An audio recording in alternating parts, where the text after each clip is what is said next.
പരിശുദ്ധാത്മാവേ സഹായക, നിരന്തരമെന്നെ സഹായിക്കണേ. നിത്യവും കൂടെ വസിക്കുന്നോനേ, അഭിഷേകത്തിൻ അഗ്നി നിറച്ചിടണേ.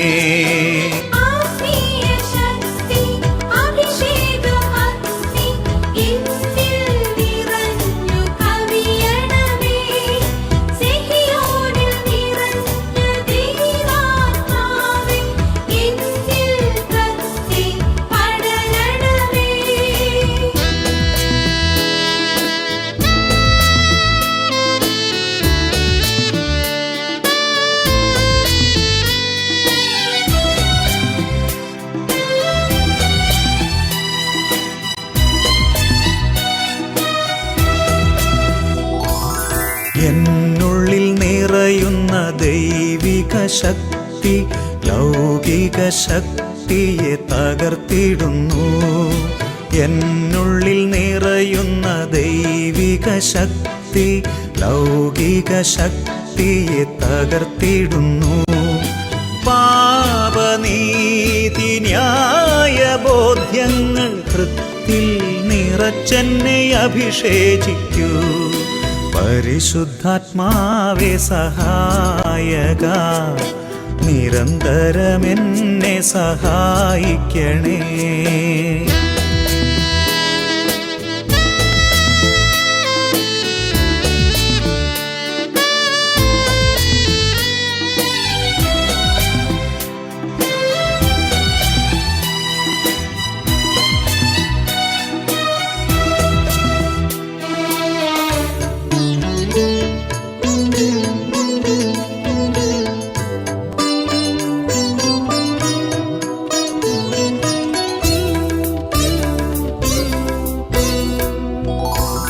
വചനം പഠിക്കുവാൻ കൃപ ചൊരിയണമേ, അനുസ്മരിച്ചിടാനും വരമരുളൂ. ദൈവപുത്രന് സാക്ഷ്യമേകാൻ അഭിഷേക അഗ്നിയെ ജ്വലിപ്പിച്ചിടൂ.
എൻ്റെ പേര് ഷാലി.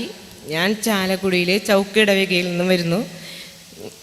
ഞാനിപ്പോൾ എൻ്റെ ഭർത്താവിന് വേണ്ടിയാണ് ഇവിടെ സാക്ഷ്യം പറയുന്നത്. അദ്ദേഹം 15 വയസ്സ് മുതൽ തുടങ്ങിയ പുകവലിയാണ്. അത് മാറിക്കിട്ടാൻ വേണ്ടി ഞാൻ എല്ലാ ദേവാലയത്തിലും പോയി പ്രാർത്ഥിക്കാറുണ്ട്. ഇവിടെ ഞാൻ 2014 തുടങ്ങി ഇടയ്ക്കിടയ്ക്ക് ഞാൻ വന്ന് എല്ലാ മാസവും 2ാമത്തെ വെള്ളിയാഴ്ച എല്ലാ മാസമല്ല, 2014 ഇടയ്ക്കിടയ്ക്ക് വരാറുണ്ട്. ഇപ്പം 2015 മുതൽ ഇപ്പോൾ 4 മാസമായി ഞാൻ അടുപ്പിച്ച് വരുന്നത്. അപ്പോഴൊക്കെ ഞാൻ പ്രാർത്ഥിക്കാറുണ്ട് എൻ്റെ ഭർത്താവിൻ്റെ ബീഡി വലി മാറി കിട്ടാൻ വേണ്ടിയിട്ട്. അദ്ദേഹത്തിന് മാനസാന്തരമായി ഇവിടെ വന്ന് പ്രാർത്ഥിച്ച് അദ്ദേഹം തന്നെ ഇവിടെ വന്ന് പറയണം എന്നാണ് വിചാരിച്ചിരുന്നത്. അങ്ങനെ ഈ കഴിഞ്ഞ മാർച്ച് മാസത്തിൽ അദ്ദേഹം വരികയും ഇവിടെ വന്ന് പ്രാർത്ഥിച്ച് കുരിശിൻ്റെ വഴി പോയി നാലാം സ്ഥലം വരെ അദ്ദേഹം കുരിശിൻ്റെ വഴി അദ്ദേഹത്തിന് തന്നെ പറയാൻ അറിയില്ലായിരുന്നു. അതുകൊണ്ട് 4-ാം സ്ഥലം വരെ അദ്ദേഹം കൊന്തെത്തിച്ചാണ് പോയത്. കൊന്തെത്തിച്ച് പോയി 4-ാം സ്ഥലം എത്തിയപ്പോൾ വേറെ ആൾക്കാരെ കൂട്ടുപിടിച്ച് അദ്ദേഹം കുരിശിൻ്റെ വഴി പോയി എല്ലാം 14-ാം സ്ഥലം വരെ അദ്ദേഹം ഈ ബീഡി വലി മാറിക്കിട്ടാൻ വേണ്ടി പ്രാർത്ഥിച്ചു. അങ്ങനെ അന്ന് അദ്ദേഹം വലിച്ചതാണ് ബീഡി. അത് പിന്നെ ഇതുവരെയായിട്ട് അദ്ദേഹം വലിച്ചിട്ടില്ല. അന്നത്തോടുകൂടെ ആ വീടി വലി അവിടെ നിന്നു. എത്രാമത്തെ വയസ്സ് തുടങ്ങിയ വീടി വലിയ? 15 വയസ്സ് മുതൽ. 15 വയസ്സ് മുതലുള്ള വീടി വലിയാണ്. ആ വീടി വലി മാറാൻ വേണ്ടി ഈ സഹോദരി എല്ലാ പ്രാർത്ഥനകളൊക്കെ ചൊല്ലി എല്ലാ സ്ഥലങ്ങളിലും പോയി. അവസാനം 2014 തൊട്ട് ഇവിടെ വന്ന് പറഞ്ഞ് പ്രാർത്ഥിച്ചു വെള്ളിയാഴ്ചകളിൽ. പിന്നെ ഈ 2015 4 മാസം വെള്ളിയാഴ്ചകളിൽ അടുപ്പിച്ച് ഇവിടെ വന്ന് പ്രാർത്ഥിച്ചിട്ട് പറഞ്ഞ് എൻ്റെ ഭർത്താവ് ഇവിടെ വന്ന് സാക്ഷ്യപ്പെടുത്തണം എൻ്റെ ബീഡി വലി മാറിയെന്ന്. അതിന് എൻ്റെ ഭർത്താവും കൂടെ ഈ പ്രാർത്ഥനയ്ക്ക് വരണം, അങ്ങനെയൊക്കെ പറഞ്ഞ് ഞങ്ങൾ പ്രാർത്ഥിച്ച്. അതേപോലെ ദൈവം ഒരു കൃപ അങ്ങോട്ട് കൊടുത്തു. ഭർത്താവ് ഇവിടെ വന്ന് പ്രാർത്ഥിച്ചെന്ന് മാത്രമല്ല, ആ കുരിശിൻ്റെ വഴിയുടെ അവിടെ പോയിട്ട് കരഞ്ഞ് ആ കുരിശിൻ്റെ വഴി 14 സ്ഥലം അങ്ങോട്ട് അറിയാവുന്ന പോലെയൊക്കെ ചൊല്ലി പൂർത്തിയാക്കി എൻ്റെ ബീഡി വലി ഒന്ന് മാറ്റി തരണമെന്ന് ഭർത്താവ് തന്നെ ദൈവത്തോട് പ്രാർത്ഥിച്ചു. അന്നത്തോടുകൂടി ആ ബീഡി വലി മാറി. പിന്നെ ഇന്ന് വരെ വലിച്ചിട്ടില്ല. ആ കൂട്ടത്തിൽ തന്നെ അദ്ദേഹത്തിന് ഗൾഫിൽ പോകാനായിട്ട് ഒരു ചാൻസിന് വേണ്ടി ആൾ ശ്രമിച്ചിരുന്നു. അതും നടന്നു. ഇപ്പം ആൾക്ക് നേരിട്ട് വന്ന് സാക്ഷ്യം പറയാനായിട്ടായിരുന്നു ആഗ്രഹം. പക്ഷെ ആള് മിനിഞ്ഞാന്ന് 7-ാം തീയതി അദ്ദേഹം ഗൾഫിലേക്ക് പോയി. അപ്പോൾ അദ്ദേഹം ഗൾഫിൽ ജോലിക്ക് പോയപ്പോൾ ജോലി തടസ്സം ഉണ്ടായിരുന്നു. ആ ബീഡി വലി ഉപേക്ഷിച്ചതോടുകൂടെ ജോലി തടസ്സവും മാറി. നല്ലൊരു ഭാവി കർത്താവ് അങ്ങോട്ട് തുറന്നു കൊടുത്തു. വിശുദ്ധ മത്തായിയുടെ സുവിശേഷം 8-ാം അധ്യായം 1 മുതൽ 3 വരെയുള്ള തിരുലിഖിതങ്ങൾ. യേശു മലയിൽ നിന്നിറങ്ങി വന്നപ്പോൾ വലിയ ജനക്കൂട്ടം അവനെ അനുഗമിച്ചു. അപ്പോൾ ഒരു കുഷ്ഠരോഗി അടുത്തു വന്ന് താണു വണങ്ങി പറഞ്ഞു, കർത്താവേ, അങ്ങേക്ക് മനസ്സുണ്ടെങ്കിൽ എന്നെ ശുദ്ധനാക്കാൻ കഴിയും. യേശു കൈ നീട്ടി അവനെ സ്പർശിച്ചുകൊണ്ട് അരുളി ചെയ്തു, എനിക്ക് മനസ്സുണ്ട്, നിനക്ക് ശുദ്ധി വരട്ടെ. തൽക്ഷണം കുഷ്ഠം മാറി അവന് ശുദ്ധി വന്നു. പ്രിയപ്പെട്ട ദൈവമക്കളെ, ആ കുഷ്ഠരോഗിയുടെ ജീവിതത്തിൽ ആ ജീവിതത്തിൻ്റെ ഏറ്റവും വലിയൊരു അഭിലാഷമാണ് എൻ്റെ കുഷ്ഠം ഒന്ന് മാറി എനിക്കൊരു നോർമൽ ലൈഫ്. ആരൊക്കെ ഈ കുഷ്ഠത്തെ അദ്ദേഹത്തിൽ നീക്കാൻ വേണ്ടി എന്തൊക്കെ തരത്തിലുള്ള ചികിത്സകൾ ചെയ്ത് കാണുമായിരിക്കും. അദ്ദേഹത്തിനുണ്ടല്ലോ മാതാപിതാക്കന്മാരും ബന്ധുക്കളും സഹോദരങ്ങളും മിത്രങ്ങളും ഒരുപാട് ആളുകൾ. അവരെല്ലാവരും അവരുടെ കഴിവിൻ്റെ ആത്മാർത്ഥതയ്ക്ക് അനുസരിച്ച് ചെയ്തിട്ടുണ്ട്. പക്ഷെ ആരുടെയും ഉദ്യമങ്ങൾ കൊണ്ട് ഒന്നും നടക്കുന്നില്ല. പ്രിയപ്പെട്ട സഹോദരങ്ങളെ, അങ്ങനെ ഇരിക്കുമ്പോഴാണ് യേശു എന്ന ദൈവപുത്രനെ കുറിച്ച് അറിയാനിട വന്നത്. വേറൊരു വാക്കി പറഞ്ഞാൽ, ദൈവത്തിൻ്റെ അനുഗ്രഹത്താൽ അവന് യേശുവുമായി കണ്ടുമുട്ടാൻ ഒരു മുഹൂർത്തം ഒരുങ്ങി വന്നു, ഒരു സാഹചര്യം ഒരുങ്ങി വന്നു, ഒരു സമയം ഒരുങ്ങി വന്നു. അവനും യേശുവും ജീവിതത്തിൽ സൈഡ് ബൈ സൈഡായി കടന്നു പോവുകയാണ്. അവിടെ വെച്ച് യേശു എന്ന വ്യക്തിയെക്കുറിച്ച് അറിഞ്ഞപ്പോൾ, യേശു എന്ന വ്യക്തിയുടെ സാമീപ്യം അനുഭവിച്ചപ്പോൾ അവൻ ഉറക്കെ വിളിച്ചു പറയാണ്, എനിക്ക് ശുദ്ധി വേണം. കർത്താവേ, അങ്ങേക്ക് മനസ്സുണ്ടെങ്കിൽ എന്നെ ശുദ്ധനാക്കാൻ കഴിയും. അദ്ദേഹം യേശുവിൽ ആശ്രയിക്കുകയാണ്. ഇന്ന് അനേകം മക്കളുടെ ജീവിതത്തിൽ, പ്രത്യേകിച്ച് ജീവിതത്തിൻ്റെ വേദന അറിയാത്ത അനേകം മക്കളുടെ ജീവിതത്തിൽ, അലട്ടലും അറിയാത്ത അനേകം മക്കളുടെ ജീവിതത്തിൽ ഇന്നത്തെ ഒരു വലിയ പ്രശ്നമാണ്, ദൈവത്തെ ആശ്രയിക്കാൻ മനസ്സില്ല, കരഞ്ഞ് പ്രാർത്ഥിക്കാൻ പറ്റുകയില്ല.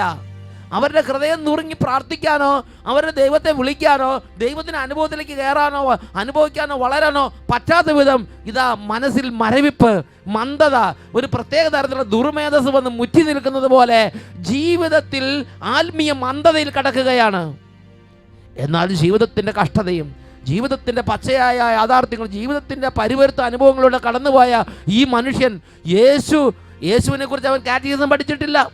യേശുവിനെ കുറിച്ചുള്ള ധ്യാനങ്ങളൊന്നും അവൻ കൂടിയിട്ടില്ല, ഒരു പ്രഘോഷണം കേട്ടിട്ടില്ല, ഒരു തിയോളജി അറിയില്ല, ഒരു വെളിപാട് മാലാഖയുടെ വെളിപാട് അവന് കിട്ടിയിട്ടില്ല, ഒരു അരുളപ്പാട് അവന് ഉണ്ടായിട്ടില്ല.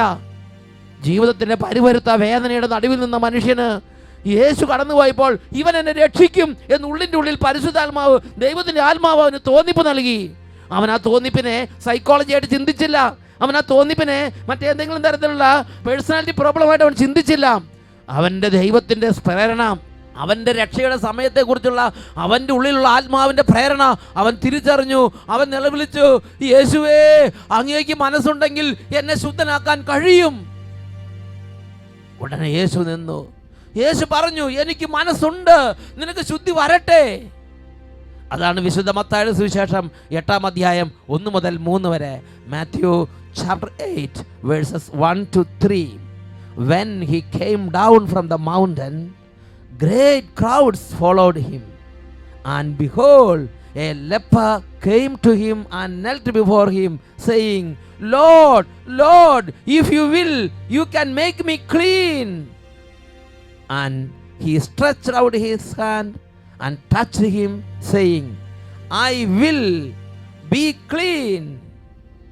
And immediately his leprosy was cleansed.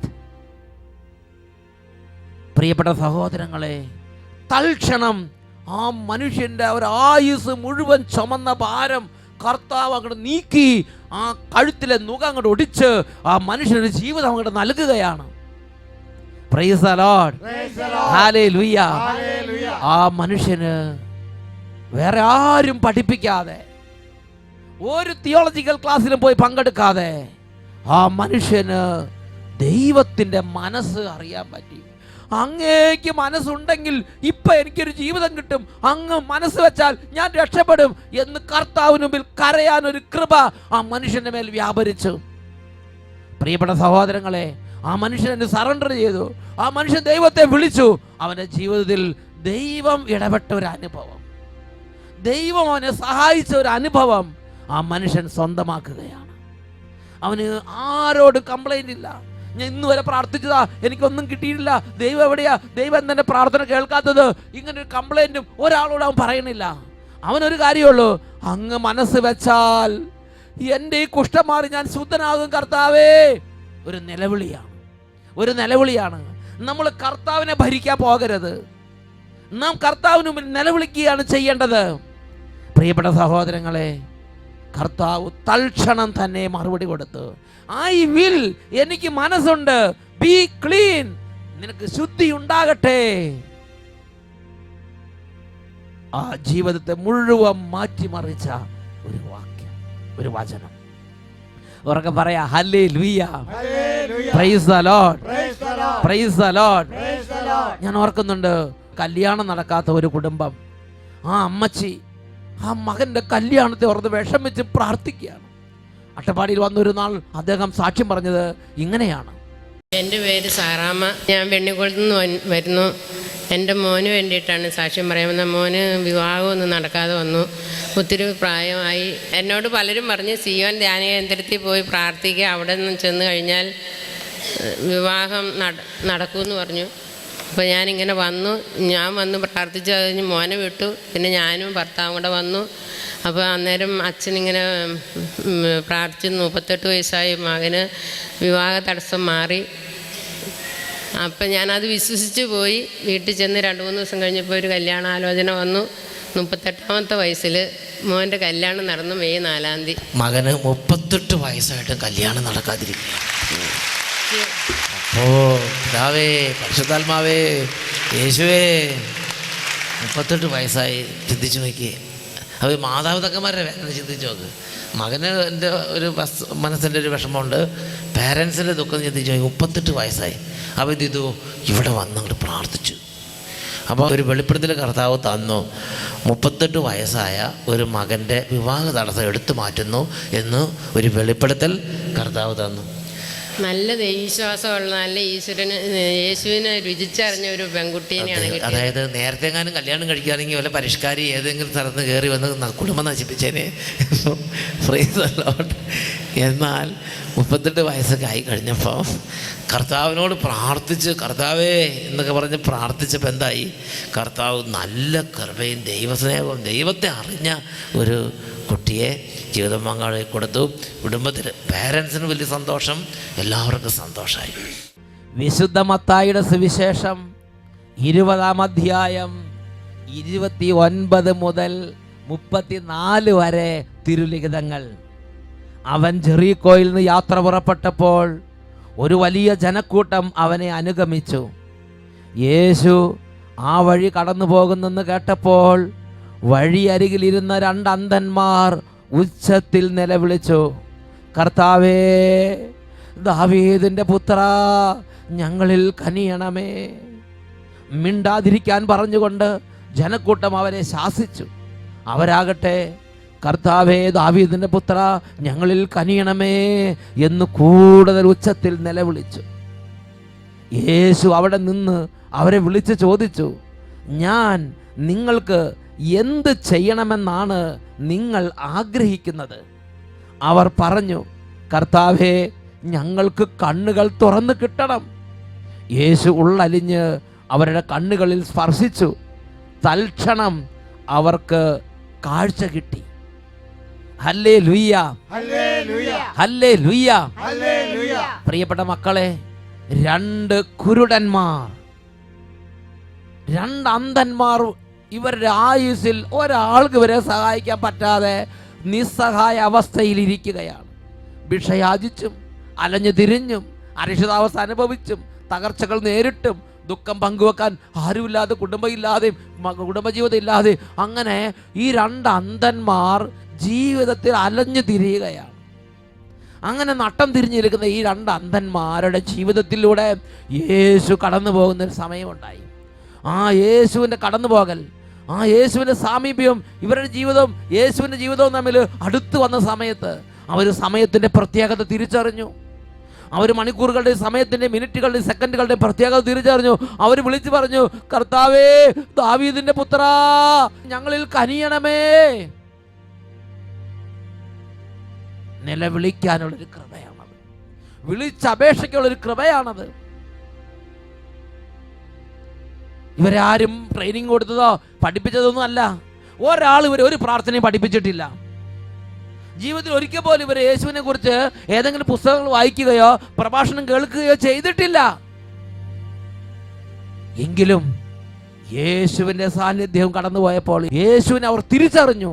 അവർ നിലവിളിക്കുകയാണ്, ദൈവ സാന്നിധ്യത്തിൽ അവർ നിലവിളിക്കുകയാണ്, കർത്താവേ, ദാവീദിന്റെ പുത്ര, ഞങ്ങളിൽ കനിയണമേ. വളരെ ബെസ്റ്റ് ഒരു പ്രയർ. ഒരു ജീവിതകാലം മുഴുവൻ തപസ് എഴുതിയുണ്ടായ പ്രാർത്ഥനയല്ല ഇത്. ജീവിതത്തിന്റെ പരിവരുത്ത യാഥാർത്ഥ്യത്തിൽ കണ്ണുനീർ കയത്തിൽ കിടന്ന് ഹൃദയത്തിന്റെ നിലവിളിയാണിത്. കർത്താവേ, ദാവീദിന്റെ പുത്ര, ഞങ്ങളിൽ കനിയണമേ. പ്രിയപ്പെട്ട സഹോദരങ്ങളെ, തൽക്ഷണം യേശു അവിടെ നിന്നു.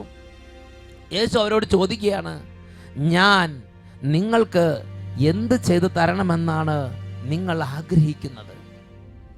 പ്രിയപ്പെട്ട സഹോദരങ്ങളെ, നമ്മുടെ കാര്യങ്ങൾ നമ്മൾ പറയണം, അതിനെക്കുറിച്ച് ലജ്ജിക്കരുത്.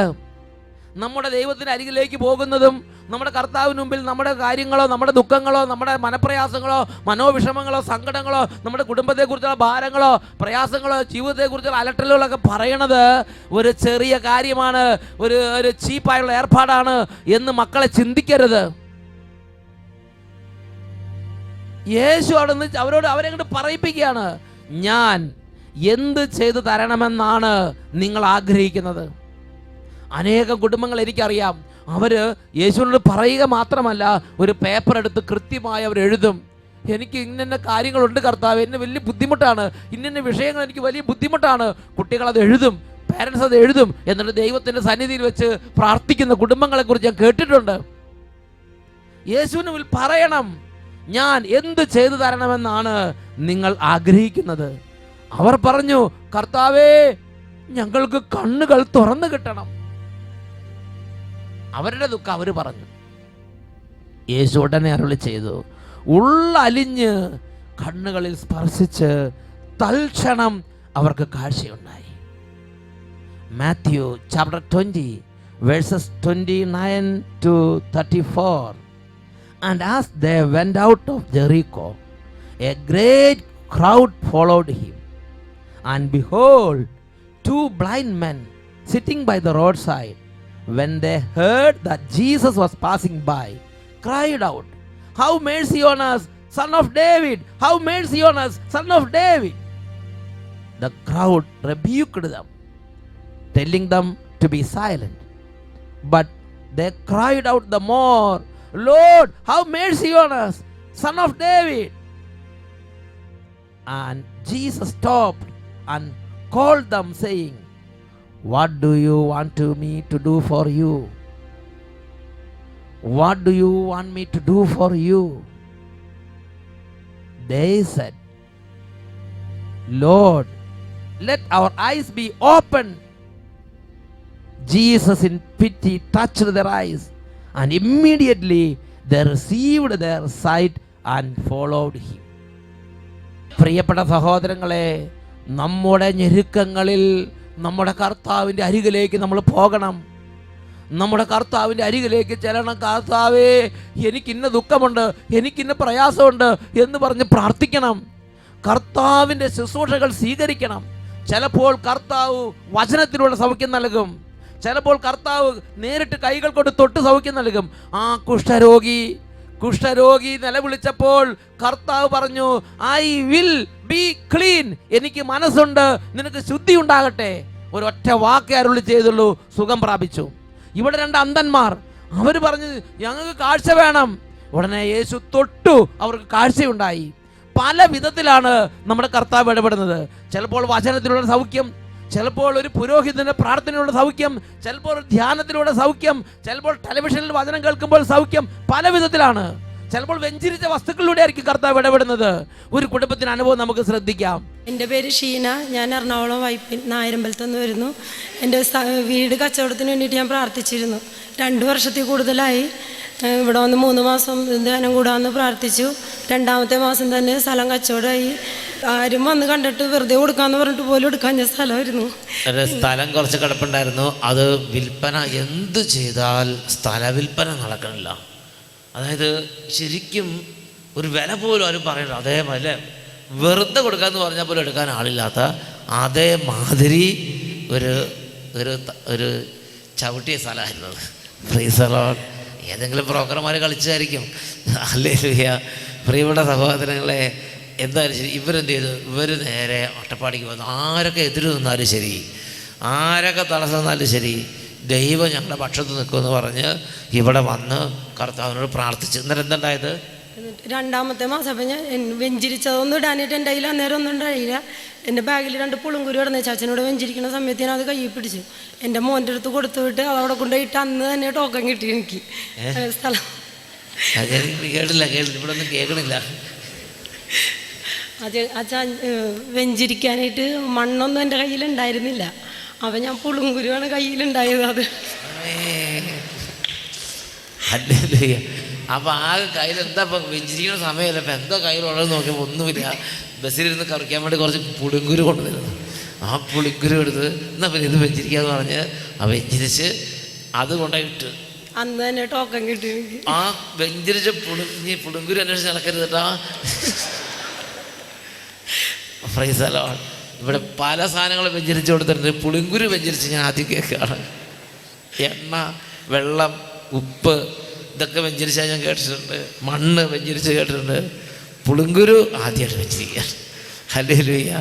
ആ ഇട്ട അന്ന് ആ സ്ഥാനത്തിൻ്റെ താളത്തങ്ങട് മാറി. യേശയ്യായുടെ പുസ്തകം 40-ാം അധ്യായം 27-ഉം 28-ഉം തിരുലിഖിതങ്ങൾ. യാക്കോബേ, ഇസ്രായേലേ, എൻ്റെ വഴികൾ കർത്താവിൽ നിന്ന് മറഞ്ഞിരിക്കുന്നു, എൻ്റെ അവകാശം ദൈവം കണക്കിലെടുക്കുന്നില്ല എന്ന് നീ പരാതി പറയുന്നത് എന്തുകൊണ്ടാണ്? നിങ്ങൾക്ക് അറിഞ്ഞുകൂടെ? നിങ്ങൾ കേട്ടിട്ടില്ലേ? കർത്താവ് നിത്യനായ ദൈവവും ഭൂമി മുഴുവൻ്റെയും സൃഷ്ടാവുമാണ്. അവിടുന്ന് ക്ഷീണിക്കുകയോ തളരുകയോ ഇല്ല.